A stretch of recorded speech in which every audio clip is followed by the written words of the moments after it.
Hey, this is the Boxing Junkie, and wow, did I get my fix Saturday. This Porter Garcia fight, uh, thought it might be fight of the year. I think it's a candidate for fight of the year almost. Well, maybe not a candidate, but, it was close. But if you know how to score a fight, you realize that Porter was way ahead. The rounds were close, but Porter was winning every one, pretty much. I had it 116, 112, I believe. I watched it with someone who only gave Garcia 2 rounds. I would agree with that, too. But Porter put on a brilliant performance. His footwork, the way he went to the body, he was reminiscent of a Mike Tyson in his prime. The way he was fighting, the style he was using. He was getting low underneath Danny's punches. And we all know Danny's got that left hook that'll just end the fight. And not only did Sean be himself and, roughhouse and bully Garcia and beat him up just like he did Andre Berto. I mean, Porter. Now, yeah, he damn near retired Andre Berto. Berto is no good after that fight. And what really surprised me was the way he was countering Danny. Danny is a master counterpuncher. And here he's being countered by the aggressor, who's not known for counterpunching. So Porter is progressing. He's still going up in talent. And remember, he sparred with Manny Pacquiao years before he was with Al Heyman. Back when I think the first time I saw Sean Porter was on Showbox, I believe. And, then I started watching him on YouTube and shit. But, yeah, props to both fighters. It was a great fight. Danny was doing everything he could. He was getting beat up. Around the 8th round,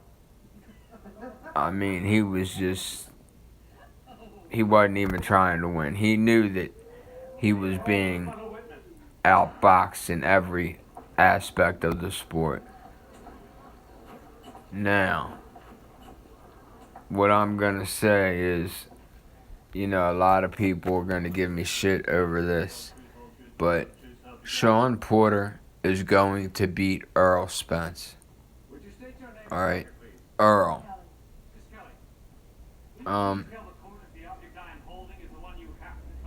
Earl is straight up and down. I'll say it just like Floyd said about Golovkin. Straight up and down, no special effects. Earl does everything perfect, but it's textbook. Alright? And Sean is awkward. Now, I don't believe that Earl can cut off the ring to get to Sean. And I believe that Sean can get on the inside, get off punches, and Earl won't be able to get off punches because I just don't believe that he needs a certain distance to land his punches. Now, I'm welcome to argue with anybody who disagrees with me. It's cool, but my opinion is Sean Porter's going to win. Now, I don't ever make a 100% pick until the weigh-in because, these fighters, something could happen. one could get injured. Psychologically, I gotta see how Porter is, because I never thought he was scared of Earl. I hear a lot of channels saying this, or worried, concerned about Earl. I'm not gonna say scared, but he was focused on the WBC belt. He made a commitment to that way before Earl fought Kell Brook. It was his goal to get that WBC belt, and he had unsettled beef with Thurman.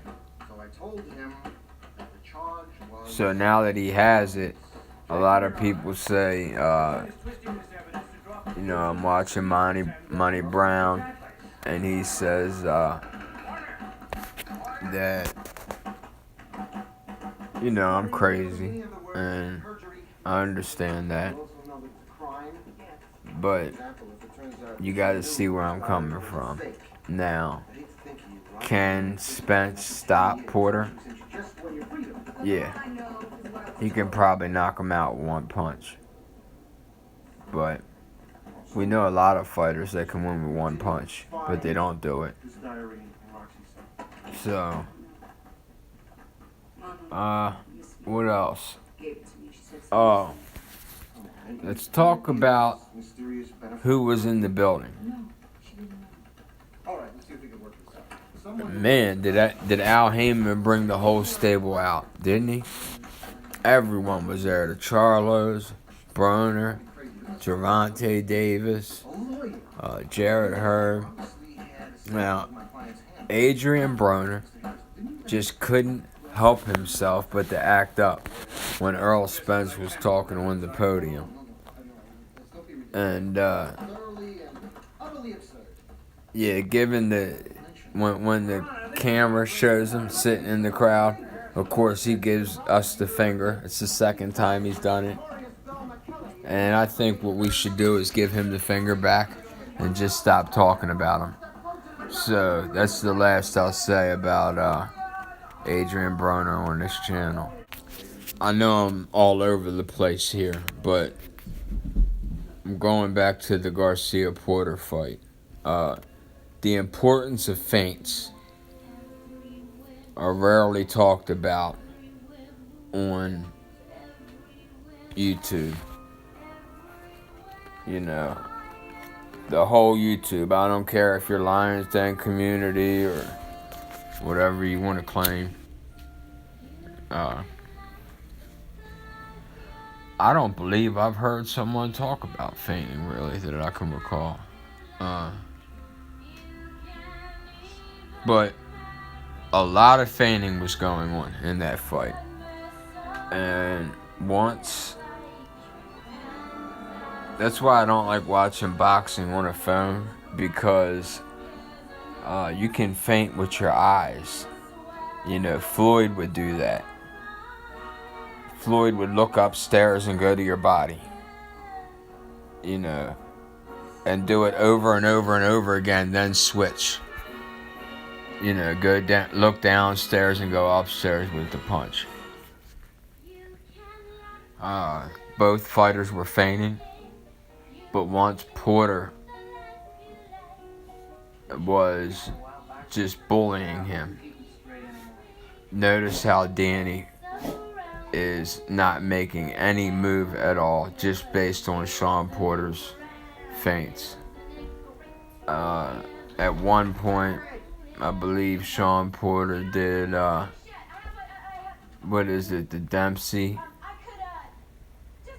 Dempsey swing, maybe? Someone can help me out with that knows boxing history. It's basically when Mike Tyson used to do it a lot. You're orthodox and you come in in a wide stance somewhat. Throw, let's say, a right hook to the body. Then very quickly, almost like a Ali shuffle, you switch to the other foot. You'll be southpaw and land the other punch. Alright. What are you doing here? So, outstanding fight. The undercard was entertaining. You know, the fat Polish guy against Charles Martin. Credit to both them for even making it the distance, because they look like they just came out of Burger King. Alright, y'all. Peace out.